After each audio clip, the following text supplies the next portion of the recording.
20 जुलाई यानी तकरीबन 48 घंटे पहले दिल्ली में कॉकरोच जनता पार्टी के गुंडों ने जो तांडव किया उसे पूरे के पूरे देश ने देखा। आपको लगातार 2 दिन से हम तस्वीरें दिखा रहे हैं। पूरे इलाके में लगे हुए सीसीटीवी के वीडियो जैसे जैसे सामने आते जा रहे हैं, सीजेपी की कलाई खोलते जा रही है। इन तस्वीरों ने कई गंभीर सवाल खड़े किए हैं। जिन सड़कों पर छात्रों के मुद्दों को लेकर आवाज उठाने का दावा किया गया, उसी सड़क पर खुलेआम कानून को चुनौती देते हुए गुंडागर्दी भी की गई, जिसकी तस्वीरें लगातार सामने आई है। और सबसे बड़ा सवाल है कि जिन हाथों में तख्तियां होनी चाहिए थी, उन हाथों में पत्थर कैसे थे? जिन लोगों को खुद को प्रदर्शनकारी बताने की जानकारी सामने आई है, उनकी हरकतें प्रदर्शनकारियों जैसी थी या फिर उपद्रवियों जैसी थी, ये भी बड़ा सवाल है। दिल्ली की सड़कों से लेकर दिल्ली मेट्रो तक सब कुछ ठप कर दिया गया। कहानी यहीं पर नहीं रुकती है। दिल्ली में प्रदर्शन तो परसों खत्म हो चुका था, लेकिन यहां से निकली हुई आग अब देखिए बिहार के पटना तक भी पहुंच गई है।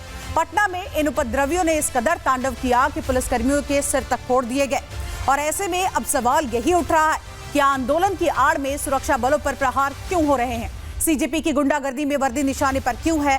कट्टर और देश विरोधी सोच सुरक्षा बलों पर क्यों चोट कर रही है? एक रिपोर्ट आपको दिखाते हैं।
कॉकरोच जनता पार्टी के गुंडे पुलिस पर पत्थरबाजी कर रहे हैं। जो हाथ में है उससे हमले कर रहे हैं। पुलिस की गाड़ी हाथ लगी तो उसके शीशे ही तोड़ दिए। मतलब पुलिस सामने नहीं होती और हालात नहीं संभालती तो ये पूरा का पूरा शहर ही फूंक डालते। सड़क पर देखिए 2 गाड़ियां खड़ी है, दोनों के शीशे तोड़कर तहस नहस कर दिए गए हैं। मतलब इन गुंडों के सामने जो आया, इन्होंने सबको चूर चूर कर डाला।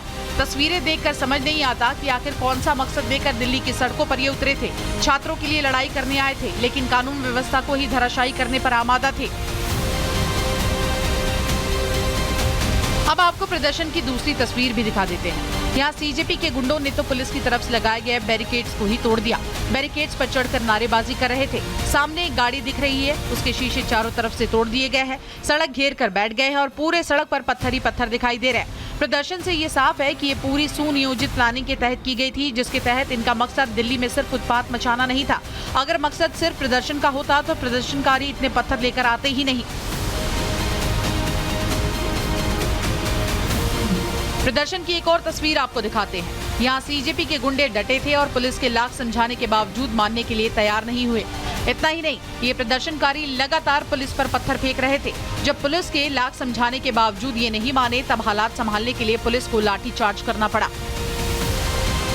अब तक आपने सड़क पर सीजेपी की गुंडागर्दी की तस्वीरें देखी। अब आपको वो तस्वीरें दिखाते हैं जिसे देखकर आपको भी यकीन नहीं होगा कि ये गुंडे इस तरह की गुंडाई कैसे कर सकते हैं। गुंडागर्दी की सारी सीमाएं इन्होंने पार कर दी, पूरे सिस्टम की ऐसी की तैसी कर दी। ये तस्वीरें दिल्ली मेट्रो के अंदर की हैं। आप सोच सकते हैं, जिस दिल्ली मेट्रो के अंदर पूरी व्यवस्था रहती है, यात्रियों के लिए पूरा सिस्टम रहता है, उसी मेट्रो परिसर के अंदर सीजेपी ने इस तरह का हुड़दंग किया है।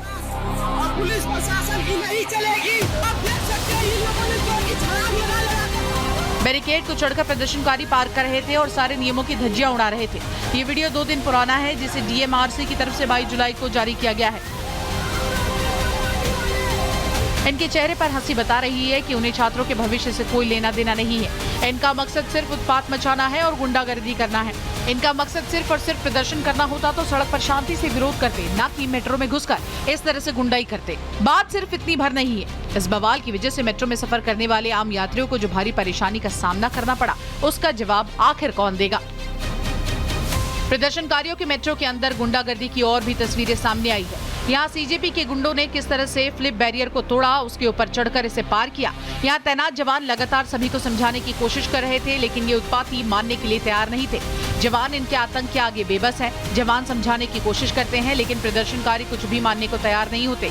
सीजेपी की गुंडागर्दी सिर्फ दिल्ली तक सीमित नहीं है, देश के दूसरे इलाकों में भी सीजेपी के समर्थन में प्रदर्शन शुरू हो गए हैं। दूसरे जगहों पर भी प्रदर्शन हिंसक हो रहा है। आपको अब बिहार की राजधानी पटना की तस्वीरें दिखाते हैं। प्रदर्शन के नाम पर सड़क पर संग्राम छिड़ गया। हाथों में तख्तियां लेकर पहुंचे सीजेपी के प्रदर्शनकारी देखते ही देखते पुलिस से भिड़ गए। यहाँ सीजेपी को विपक्षी पार्टियों का समर्थन था, साथ ही आईएसआई और दूसरे विपक्षी दलों के कार्यकर्ता भी सड़क पर उतर गए थे। तस्वीरें बता रही हैं कि कैसे सड़क को बैटल ग्राउंड बना दिया गया था और प्रदर्शन के नाम पर कैसे सीजेपी ने गदर काटा था। गुंडाई की हद तो तब हो गई जब प्रदर्शनकारियों ने पत्थरबाजी शुरू कर दी, जिसमें कई पुलिसकर्मियों को गंभीर चोटें आई हैं। इस महिला पुलिसकर्मी को देख लीजिए, पत्थरबाजों की तरफ से फेंके गए पत्थर में इनका माथा फूट गया और वर्दी खून से लाल हो गई।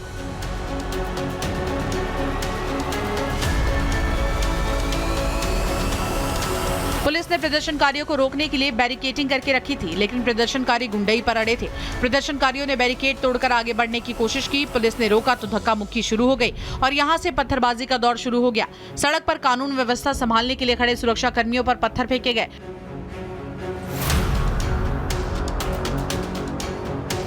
हालात को संभालने के लिए पुलिस को लाठीचार्ज करना पड़ा। भीड़ को तितर-बितर करने के लिए आंसू गैस के गोले भी छोड़ने पड़े।